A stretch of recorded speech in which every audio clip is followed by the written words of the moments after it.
مرحبا. أول شي بدي أتشكر كل يلي بعتولي صور. الصور كانت كتير مفيدة ومهمة بإعداد هاي الحلقة يلي رح نحكي فيها مثل ما بتعرفوا عن الزي المدرسي بمرحلة الإعدادي والثانوي والابتدائي. كمان رح نحكي عن تشويه الذوق العام. خلونا نبلش.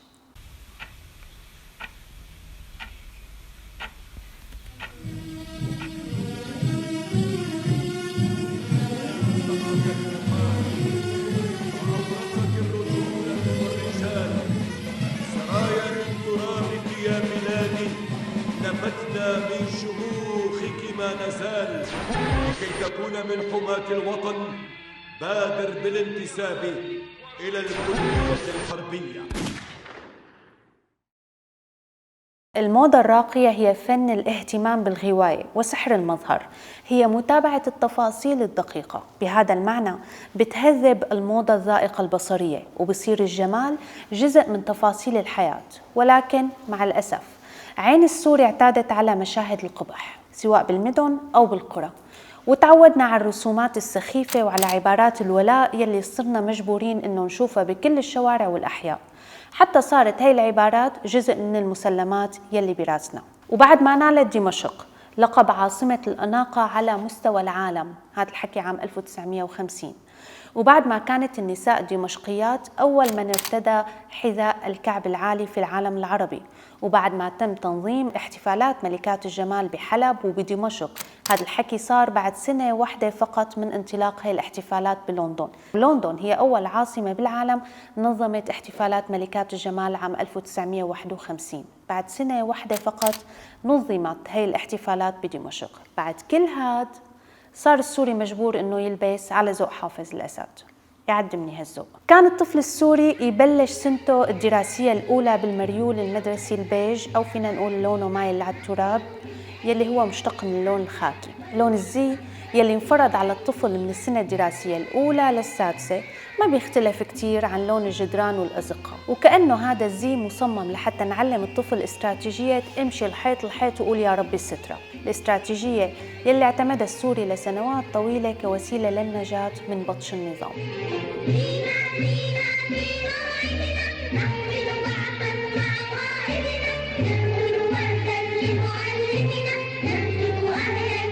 لما يتعود الطفل على اختيار ألوان ملابسه وعلى ترتيبها بالطريقة يلي بحبها، رح يبلش يتعلم معنى الفردانية والتميز، لأنه تعليم الطفل على الاختيار ببلش من هو وصغير، واختيار الملابس بيعتبر جزء مهم من تطور شخصية الطفل. إلا أنه الطفل السوري انحرم من هالحق على بساطته لما انفرضت عليه حتى تفاصيل وملحقات الزي المدرسي، فولار، جوزة، سيدارة، وكان في شرايط كمان.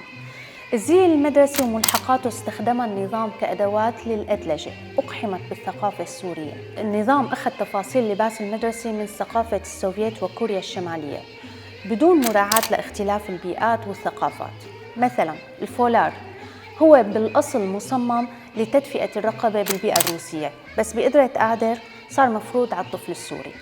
هلأ لا شك أنه تجربة الزي المدرسي الموحد هي تجربة منتشرة بعدد كبير من دول العالم، وكان من الممكن أنه ناخذ هاي التجربة، يعني التجربة السورية، بحسن نية، لولا أنه الزي حمل بأوزان إيديولوجية أتقل بكتير من أنه يحملها طفل صغير، ولولا أنه هذا الزي حول الطفل من طالب إلى رفيق طليعي بمنظمة طلائع البعث. رفيق الطليعي هم مستعدين لبناء المجتمع العربي للساكن معنا الدفاع عنه. اجعل المسايا رفيق عرب الوحدة. لو أنه لون الزي كان أقرب للطفولة منه إلى أهداف حزب البعث الساعية إلى إبهات الشخصيات وتوحيدها، ولو ترك هامش من الحرية بيتيح للطفل يزين لباسه ويتحكم بتفاصيله. والأهم من كل هذا لو أنه الرفيق الطليعي ما كان رح يعاقب بالضرب والشتائم في حال ارتكابه جريمة نسيان السدارة أو الفولار، وخاصة يوم تحية العلم.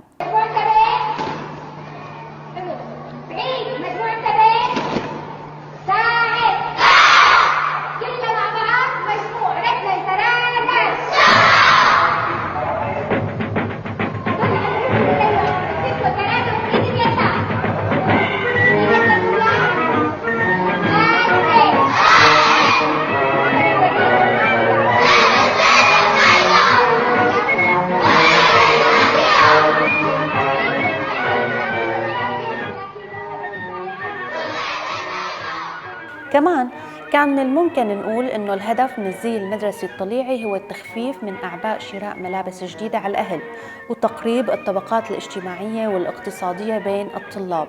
لولا تمتع أبناء الضباط والمسؤولين بحصانة بتحميهم من العقوبات وبميزات اجتماعية داخل المدرسة، بالإضافة لتفوقهم الدائم سبحان الله هن دائما من الأوائل. هلأ هون بدي أشير لتجربة اليابان يلي تعد من الدول الرائدة على مستوى العالم فيما يخص موضوع الزي الموحد.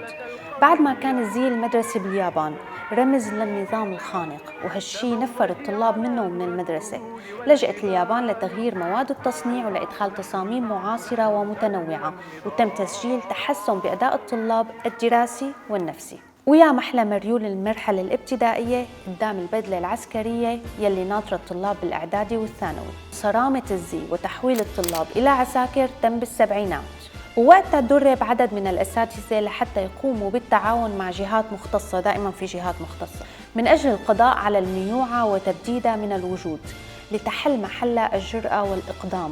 بهذا النص أدخلت التربية العسكرية للمنهاج المدرسي، وتم تنظيم طلاب المرحلتين الإعدادية والثانوية ضمن صفوف اتحاد شبيبة الثورة، وصارت التربية العسكرية ضمن قائمة المواد الأساسية يلي بدرسها الطالب من الصف السابع للبكالوريا. شبيبة شبيبة تضيء العروبة، يضيء السلاح يضيء الكتاب، وتحيا الشبيبة. تهدف مادة التربية العسكرية إلى تنمية وزيادة الوعي العسكري لدى الطلبة، إكساب الطلاب حب النظام والالتزام، والأهم طاعة الرؤساء، إعداد الطالب عسكرياً ومعنوياً وقومياً وبدنياً. وطبعاً اختيار اللون الخاكي وقبله اللون البيج هو جزء من الأدلجة الهادفة إلى عسكرة المجتمع السوري، ولضمان مواكبة تطور الفرد ضمن إطار محدد تم خلق منظمة لكل مرحلة عمرية مهمتها تكوين أفراد متشابهين بالشكل وبالأفكار. التمييز أو الاختلاف ممنوع بمجتمع الأسد مثل حال المجتمعات الشمولية الثانية. وتمت هندسة هاي المنظمات بدراية بحيث تتطور قوانينها ويتغير زيها لحتى يناسب عمر الفرد، ولحتى تكون قادرة على قولبة حاجات الفرد النفسية والاجتماعية وعلى تحديد أهدافه وولاءاته. وجبهتنا الشمس والصامتون لبعث العروبة لمجد. وتحول الشباب والشابات من طلاب لعساكر صغار مجبورين يتحملوا قسوة مدرب الفتوة يلي كان بيتمتع بسلطة مطلقة بيقدر يمارس فيها كل أنواع القمع أو الضرب على الطلاب في حال جرأ منهم واحد بس وخالف الزي العسكري. باستعراض سريع للدول يلي فرضت اللباس المدرسي على طلابها، رح نشوف إنه معظمها من الدول ذات الثقافة الشمولية والحزب الواحد يلي بتشوف إنه الطلاب هن قطاع رديف للجيش والقوات المسلحة.